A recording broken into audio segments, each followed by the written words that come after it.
ഇന്നത്തെ യാത്ര കണ്ണൂർ ജില്ലയിലെ ഏഴും ഗ്രാമത്തിലെ ശ്രീ വടക്കത്തി ഭഗവതി ടെമ്പിളിലേക്കാണ്. വടക്കത്തി ഭഗവതിയുടെ തോറ്റംപാട്ട് ആണ് യാത്രാ മലബാറിന്റെ ഇന്നത്തെ എപ്പിസോഡിൽ പ്രേക്ഷകർക്ക് മുന്നിൽ എത്തിക്കുന്നത്. വടക്കൻ കേരളത്തിലെ അനുഷ്ഠാന കലകളാണ് തെയ്യവും തിറയും.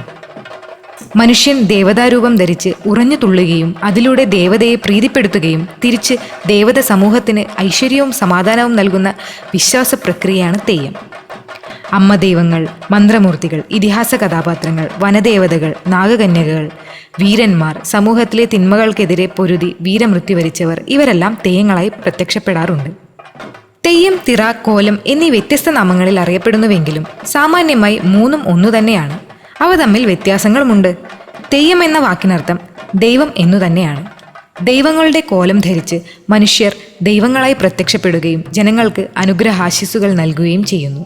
സ്ഥാനം എന്നറിയപ്പെടുന്ന ദേവതാ സങ്കേതങ്ങളിലും തറവാടുകളിലുമാണ് തെയ്യവും തിറയും കെട്ടിയാടുന്നത്. കാവ്, അറ, പള്ളിയറ, മുണ്ട്യ, താനം, കോട്ടം തുടങ്ങിയ പല പേരുകളിൽ സ്ഥാനങ്ങൾ അറിയപ്പെടുന്നു. ഇവിടങ്ങളിൽ തെയ്യവും തിറയും കെട്ടിയാടിക്കുന്നതിനെയാണ് കളിയാട്ടം എന്ന് പറയുന്നത്. അത്യുത്തര കേരളത്തിൽ കോലം എന്നാണ് തെയ്യത്തിനു പേര്.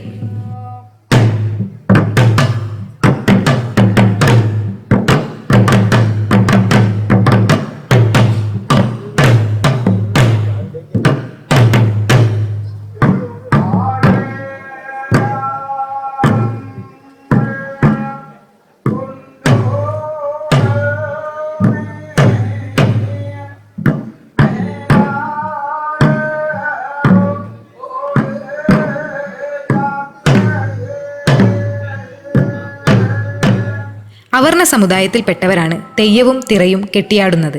എന്നാൽ ആ ദൈവങ്ങളെ സവർണരും വണങ്ങി നിൽക്കുന്നു. അവർ കെട്ടിയാടുന്ന കോലങ്ങളിൽ ദൈവത്തെ ദർശിക്കുകയാണ് ഭക്തജനങ്ങൾ ചെയ്യുന്നത്. തെയ്യത്തിലും തിറയിലും പ്രത്യക്ഷപ്പെടുന്ന ദൈവങ്ങൾ വൈദിക സങ്കല്പത്തിൽപ്പെട്ടവരല്ല. മനുഷ്യർ പോലും തെയ്യങ്ങളായി മാറുന്നു. വടക്കൻ പാട്ടിലെ വീരനായകനായ ഒതേനന്റെ തെയ്യം പോലുമുണ്ട്. ദുർമന്ത്രവാദിയായിരുന്ന ഒരു മുസ്ലിം ദുർമരണത്തിനിരയായി തെയ്യമായി മാറിയതാണ് ആലിഭൂതം. മാപ്പിള തെയ്യങ്ങൾ മാത്രമല്ല, പുലിവേട്ടയ്ക്കിടയിൽ മരിച്ച വീരനും 2 പെൺപുലികളും തെയ്യമായി ആരാധിക്കപ്പെടുന്നു. ജാതിഭേദമില്ലാതെ തന്നെ സ്വീകരിക്കപ്പെടുന്നവരാണ് ഈ തെയ്യങ്ങൾ. വൈവിധ്യപൂർണമായ ചടങ്ങുകളാണ് തെയ്യത്തിനുള്ളത്. അടയാളം കൊടുക്കലാണ് തെയ്യത്തിന് മുമ്പുള്ള ആദ്യ ചടങ്ങുകളിലൊന്ന്. തെയ്യത്തിനുള്ള തീയതി നിശ്ചയിച്ച് കോലക്കാരനെ, അതായത് തെയ്യം കെട്ടുന്ന ആളെ കോലം കെട്ടാൻ ഏൽപ്പിക്കുന്ന ഏർപ്പാടാണിത്. കോലക്കാരൻ 1 ദിവസം മുതൽ 7 ദിവസം വരെ വ്രതമെടുക്കാറുണ്ട്.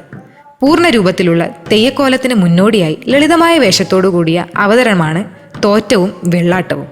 തോറ്റം കെട്ടിയ അവസരത്തിൽ അതാത് തെയ്യത്തിന്റെ ഉൽപ്പത്തി കഥകൾ ഉൾക്കൊള്ളുന്ന ഭാഗം തോറ്റി ഉണർത്തുന്ന ചടങ്ങുണ്ട്. തോറ്റം കെട്ടിയ കോലക്കാരനും സഹായികളും ഇതിൽ പങ്കെടുക്കും. ഇതിന് തോറ്റംപാട്ട് എന്ന് പറയും. ഓരോ തെയ്യത്തിന്റെയും തോറ്റംപാട്ട് വ്യത്യസ്തമാണ്. ഇതിൽ തെയ്യത്തിന്റെ ഐതിഹ്യം, ഉദ്ഭവം, ശക്തി, യാത്ര, സൗന്ദര്യം തുടങ്ങിയവ പാട്ടിലൂടെ വിവരിക്കുന്നു. ചിലവ നായാട്ടിനെ പറ്റിയും തെയ്യത്തിന്റെ രൂപത്തെ പറ്റിയും വർണ്ണിക്കുന്നു. തോറ്റംപാട്ടിന്റെ അവസാനം ആ ദേവത തോറ്റംപാട്ട് പാടുന്ന ആളിന്റെ ദേഹത്ത് പ്രവേശിക്കുന്നുവെന്നും കുറച്ചു മണിക്കൂറുകൾ ശരീരത്തിനുള്ളിൽ നിലനിൽക്കുന്നുവെന്നും വിശ്വസിച്ചു പോരുന്നു.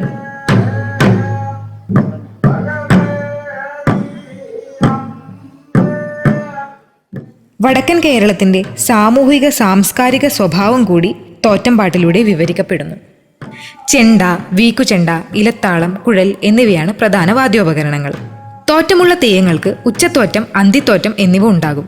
തോറ്റത്തേക്കാൾ വേഷവും ഉടയാടകളും വെള്ളാട്ടത്തിനുണ്ടാകും. മുഖത്ത് തേപ്പും തലയിൽ ഒരു ചെറിയ മുടിയും വെക്കും. എല്ലാ തെയ്യങ്ങൾക്കും വെള്ളാട്ടം ഉണ്ടാകാറില്ല. തോറ്റമോ വെള്ളാട്ടമോ ഇല്ലാത്ത തെയ്യങ്ങൾക്ക് കൊടിയില വാങ്ങുന്ന ചടങ്ങ് മാത്രമേ കാണുകയുള്ളൂ.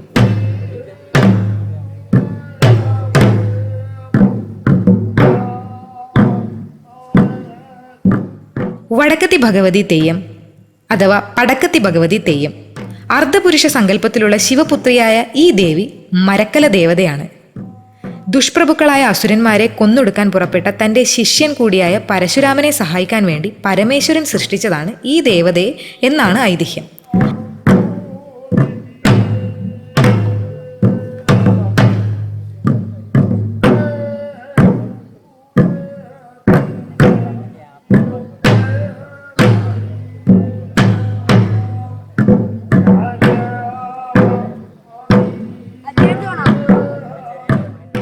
അസുരനെ വധിക്കാനായി പരശുരാമനോടൊപ്പം പടക്കെത്തിയ ഭഗവതി ആയതുകൊണ്ടാണ് പടക്കത്തി ഭഗവതി എന്ന പേര് വന്നത്. എന്നാൽ ദേവിയുടെ ശരിയായ നാമധേയം വടക്കത്തി ഭഗവതിയാണെന്നും ഭൂമിയിലെത്തിയ ദേവി എങ്ങോട്ട് പോകണമെന്നറിയാതെ വിഷമിച്ചു എന്നും അവസാനം വടക്ക് ഭാഗത്തേക്ക് പോകാൻ തീരുമാനിച്ചു എന്നും അങ്ങനെയാണ് ഈ പേര് വന്നതെന്നും പറയപ്പെടുന്നു.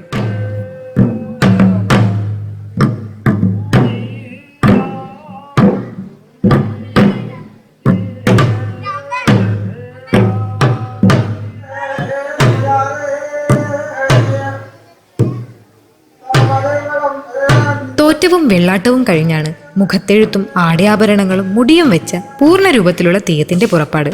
പ്രകൃതിയോട് ഇണങ്ങി നിൽക്കുന്ന വൈവിധ്യമുള്ള നിറങ്ങളാണ് തെയ്യത്തിന്റെ മുഖത്തെഴുത്തിന് ഉപയോഗിക്കുക. ചായില്യം, കരിമഷി, അരിപ്പൊടി, മനയോല തുടങ്ങിയവ വർണ്ണങ്ങളായി ഉപയോഗിക്കുന്നു. വ്യത്യസ്ത തെയ്യങ്ങൾക്ക് വ്യത്യസ്ത മുഖത്തെഴുത്ത്.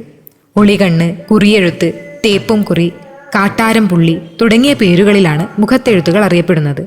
വട്ടമുടി, വലിയ മുടി, പൂമുടി, തിരുമുടി, ചട്ടമുടി, പുറത്താട്ടുമുടി എന്നിങ്ങനെ മുടികൾ നാനാതരം. ഓട്, വെള്ളി, സ്വർണം, കുരുത്തോല, പട്ട്, ചെക്കിപ്പൂവ് ഇവ കൊണ്ടാണ് അലങ്കാരങ്ങൾ. ഓരോ തെയ്യത്തിൻ്റെയും സ്വഭാവത്തിനനുസരിച്ചു കൂടിയാണ് മുഖത്തെഴുത്തും മുടിയും ആടയാഭരണങ്ങളും. ഉടയിലും മുടിയിലും തീപ്പന്തങ്ങൾ വെച്ചാടുന്ന തെയ്യങ്ങളുണ്ട്. തീച്ചാമുണ്ടി പോലുള്ള തെയ്യങ്ങൾ അഗ്നിയിൽ ചാടും. കൊല്ലത്തിലൊരിക്കലാണ് കാവുകളിലും മറ്റും തെയ്യം കെട്ടിയാടുന്നത്. ഇതിനെ കളിയാട്ടം എന്ന് പറയും. വളരെ കാലം കൂടി നടത്തുന്നതിനെ പെരുങ്കളിയാട്ടം എന്ന് വിളിക്കും. തെയ്യത്തെക്കുറിച്ചുള്ള കൂടുതൽ വിവരങ്ങൾ വരുന്ന എപ്പിസോഡുകളിൽ സംപ്രേഷണം ചെയ്യുന്നതാണ്. വീഡിയോ ഇഷ്ടമായെങ്കിൽ ലൈക്ക് ചെയ്യുക, ചാനൽ സബ്സ്ക്രൈബ് ചെയ്യുക. വീഡിയോ അപ്ലോഡ് ചെയ്യുമ്പോൾ തന്നെ നോട്ടിഫിക്കേഷൻ ലഭിക്കാനായി ബെൽ ബട്ടൺ ക്ലിക്ക് ചെയ്യുക.